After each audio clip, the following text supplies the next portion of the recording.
We are now going to verse 24 of chapter 2. For the name of God is blasphemed among the Gentiles because of you, just as it is written. Now, this is such an interesting and important verse to pay attention to in the context of Paul's argument. Remember that back in verse 17, Paul singles out the Jewish lawkeeper, and that type of person has been receiving the brunt of his argument since that verse. He has not switched back to talk to both Jew and Gentile or the generic believer in the church yet. And he has just asked a series of rhetorical questions demonstrating that the Jew under the law dishonors God when he fails to keep the law. In other words, simply having the law is not enough to make one righteous. And here in verse 24, he quotes the prophet Isaiah. So let's take just a moment and go back to Isaiah 52.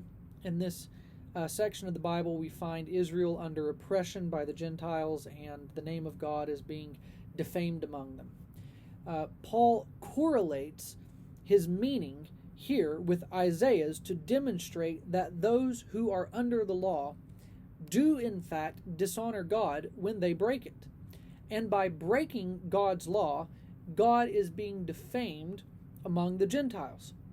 Now, to understand the cause and effect at work here, you have the Jewish lawkeeper who believes he is right with God and who is judging the Gentile on the basis of the law.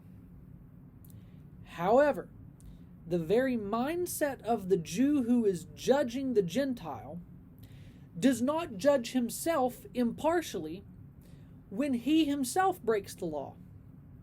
And the Gentiles who see this then turn around and look with disdain upon Israel's God, because the lawkeeper is out there condemning everyone while refusing to keep the law himself. And you would expect that Paul would say something like, therefore, keep the law perfectly. That is where the law-keeping mind goes. That we have to start keeping the law perfectly, yet that is not at all where Paul goes in his argument. And he goes to a much more fascinating and frankly mind-bending place that has everything to do with the gospel. And we will continue looking at his argument in the next verse.